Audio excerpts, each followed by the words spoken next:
মালিক, দয়া করে আমাকে কিছু টাকা দিয়ে দিন। আমার ছেলে অসুস্থ। আমি আপনার কাজ করে সব টাকা পরিশোধ করে দেব। আরে না শ্যামবাবু, আমি তোমাকে পয়সা দিতে পারবো না। যদি পয়সা নিতেই চাও তাহলে তোমাকে আমার কাছে কিছু জমা রাখতেই হবে।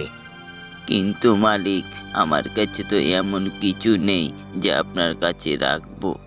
না রামবাবু, তোমার কাছে তো তোমার জমি আছে, আমার কাছে রেখে দাও। যখন তুমি আমাকে পয়সা দিয়ে দিবে তখন তুমি তোমার জমি ফিরিয়ে নেবে।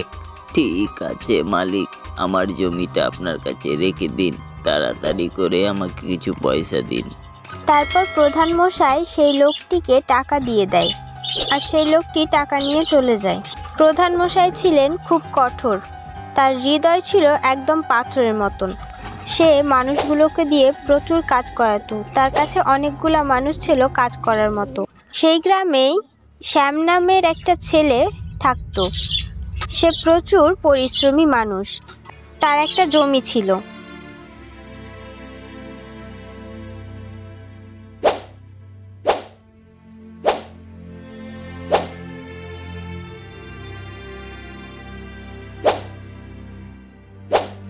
আরে শ্যাম বাবা, তুমি কিছু পানি টানি খেয়ে নাও, তারপরে তো কাজ করো। হ্যাঁ চাচা, কষ্ট ছাড়া তো আর এগুলো হবে না, কি করব বলুন।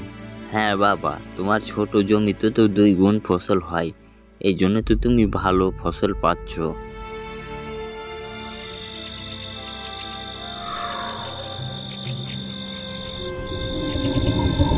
শ্যাম তার মা বাবার সাথেই থাকতো। তার বাবা সব সময় অসুস্থ থাকতেন, আর পুরো বাড়ির দায়িত্ব ছিল শ্যামের কাঁধে। বাবা, তোমার তো ওষুধ শেষ হয়ে গেছে। কোনো ব্যাপার না বাবা, তুমি কালকে আমার জন্য ওষুধটা নিয়ে এসো।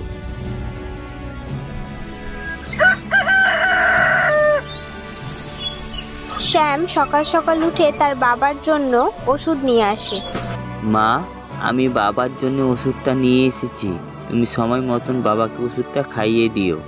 হ্যাঁ হ্যাঁ বাবা, আমি তোমার বাবাকে ওষুধ খাইয়ে দিব।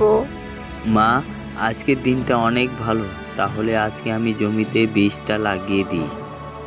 ঠিক আছে বাবা, যেটা তোমার ভালো লাগে সেটাই করো। শ্যাম তাড়াতাড়ি করে তার জমির দিকে রওনা দেয়।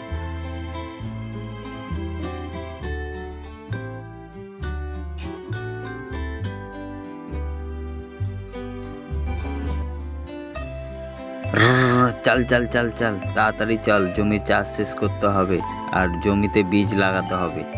শ্যাম কিছুক্ষণের মধ্যেই পুরো ক্ষেতটি খোদাই করে নেয়।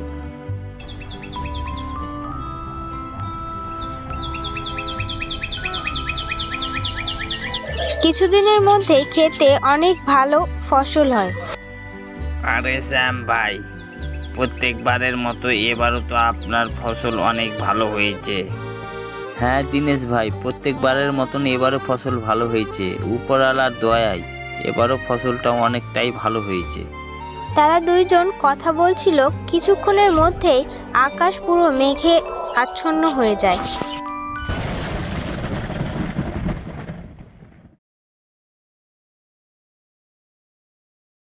আরে শ্যাম ভাই, হঠাৎ করে কোথা থেকে কালো মেঘ চলে আসলো?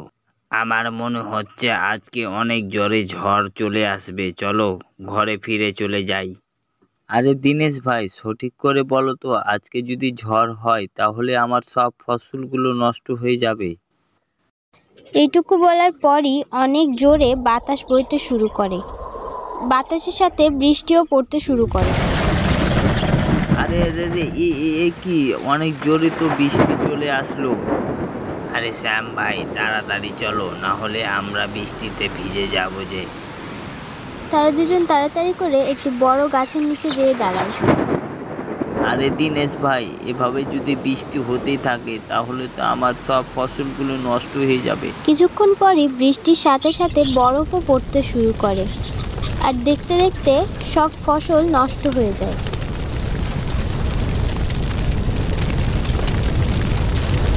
হায় হায়, এটা কি হয়ে গেল? হে উপরওয়ালা, এটা তুমি কি করে দিলে? আমার সব ফসলগুলো নষ্ট হয়ে গেল। এখন আমার বয়স্ক মা বাবাকে কিভাবে খাওয়াবো?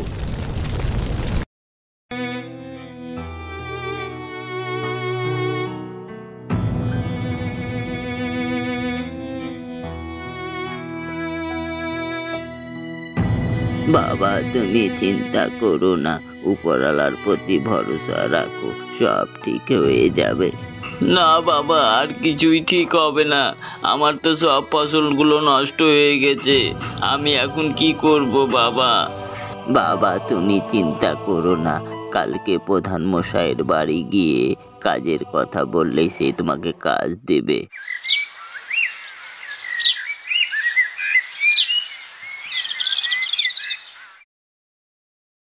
পরদিন সকালে শ্যাম প্রধান মশাইয়ের কাছে যায়।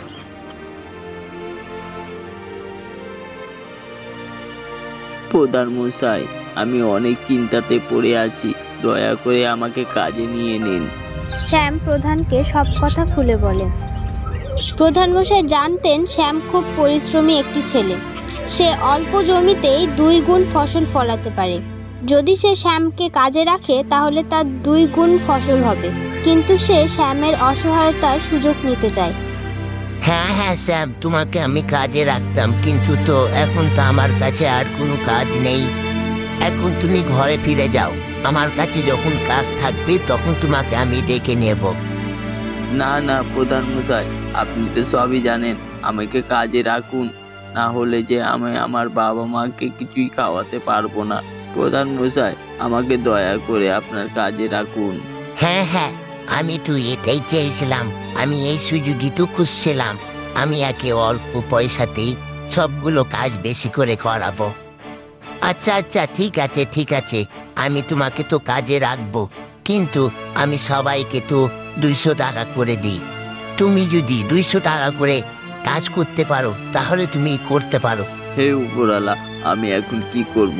এখানে কাজ ছাড়া তো আর কোনো কাজই নেই। আমি এক কাজ করি। ঠিক আছে প্রধান মশাই, আমি 200 টাকাতেই কাজ করব। শ্যাম পরের দিন থেকে কাজে লেগে পড়ে।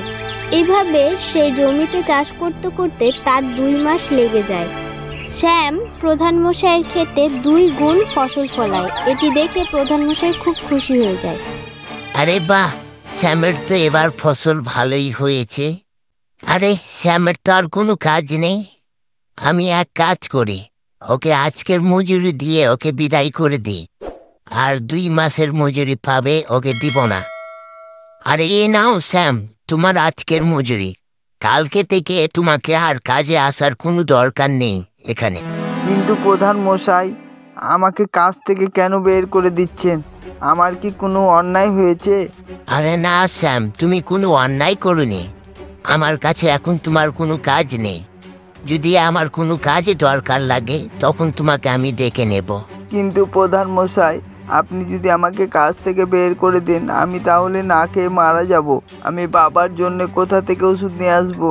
আমাকে দয়া করুন প্রধান মশাই। প্রধান মশাই তার কথা একটুও না শুনে তাকে কাজ থেকে বের করে দেয়।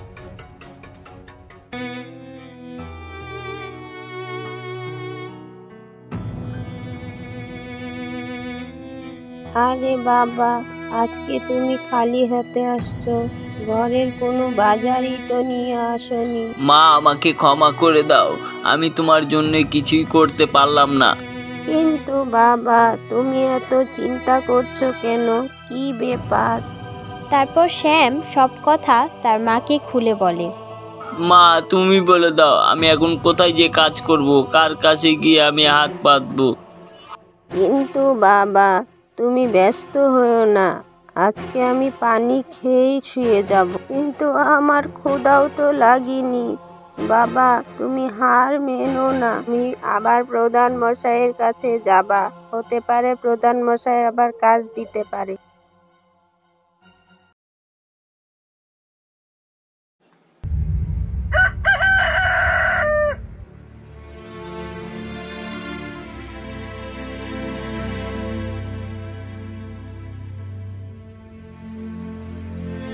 ও আরে গিন্নি, খাবারটা তৈরি করে রাখো, আমি একটু জমির দিক থেকে একটু ঘুরে আসি। ঠিক আছে, আপনি ভালোভাবে যান, ততক্ষণে আমি আপনার জন্য নাস্তা তৈরি করে রাখছি। এইটা শুনে প্রধানমশাই ঘর থেকে বের হয়ে যান। সে বের হয়ে দেখে শ্যাম তার বাড়ির সামনে দাঁড়িয়ে আছে। আরে শ্যাম, এত সকাল সকাল তুই এখানে কি করছিস? প্রধান মশাই, আমি আপনার কাছে এসেছি। আমি যদি কোনো অন্যায় করে থাকি তাহলে আমাকে ক্ষমা করে দিন। আমি আবার কাজ করতে চাই। আরে মূর্খ, তোর কি লজ্জা শরম নেই? আমি তোকে কতবার মানা করেছি, আমার কাছে কোনো কাজ নেই, তারপরও তুই আমার এখানে আসছিস। তোর ভিতরে কি কোনো লজ্জা শরম নেই?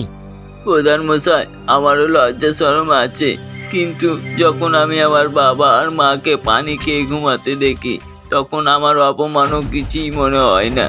কিন্তু আমি তোকে কোনো কাজ দিতে পারবো না, যা ভাগ এখান থেকে। এইভাবে অনেক দিন কেটে যায়। প্রধানমশাই শ্যামকে খুব বকাঝকা করে, কিন্তু শ্যাম প্রতিদিনই সকালবেলা তার কাছে কাজ চাইতে চলে আসে। তুই আবার এসেছিস, আমি তোকে কোনো কাজ দিতে পারবো না, চল ভাগ এখান থেকে। হে উপরওয়ালা, এই শ্যামের বাচ্চা তো আমাকে অনেক বিরক্ত করে ফেলছে, কিন্তু এই তো আমার কোনো কথাই শুনছে না।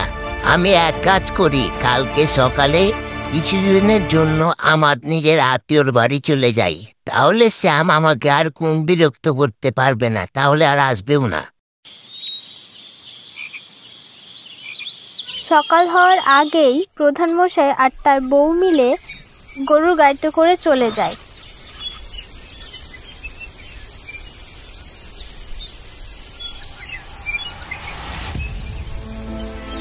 এইদিকে শ্যাম প্রতিদিনের মতন প্রধানমশাইয়ের বাড়িতে আসে। আরে এ কি, প্রধান মশাইয়ের দরজায় দেখছি তালা লাগানো আছে। আমার মনে হচ্ছে প্রধান মশাই বাইরে কোথাও গেছে। এক কাজ করি, এই গাছের নিচে বসে থাকি, প্রধান মশাইয়ের জন্য অপেক্ষা করি। এইটা ভেবে শ্যাম সেখানে একটি গাছের নিচে ঘুমিয়ে পড়ে। তার কিছুক্ষণ পরই কয়েকটা চোর আসে প্রধানমশাইয়ের বাড়িতে চুরি করতে। আরে কাল্লু ভাই, ওই দুষ্টু প্রধান মশাই নেই, চল আজকে তালা ভেঙে এর বাড়িটা যা আছে সব চুরি করে নিয়ে যাব। তারা তাড়াতাড়ি করে একটি পাথর তুলে সেই তালাটি ভাঙতে শুরু করে।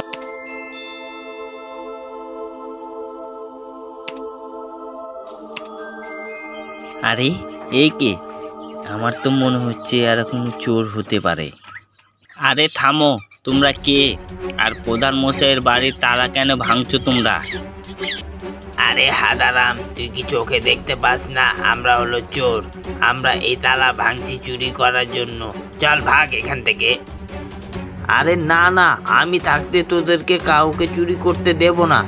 হ্যাঁ, তোর এত বড় সাহস, তুই আমাদেরকে চুরি করতে মানা করিস? থাম, তোকে এখন মজা দেখাচ্ছি। এইটা বলে সব চোরগুলো শ্যামের উপর ঝাঁপিয়ে পড়ে। চোর চোর, কেউ বাঁচাও, না হলে চোর আমাকে মেরেই ফেলবে। শ্যামের গলা পেয়ে কিছু গ্রামবাসী সেখানে ছুটে আসে।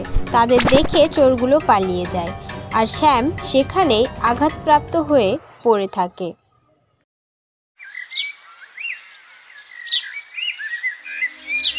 আরে গিন্নি, অনেক দিন তো হলো, আর কত থাকবো এখানে, চলো এবার ঘরে ফিরে যাই। এটা ভেবে প্রধানমশাই আর তার বউ তার বাড়িতে ফিরে যায়।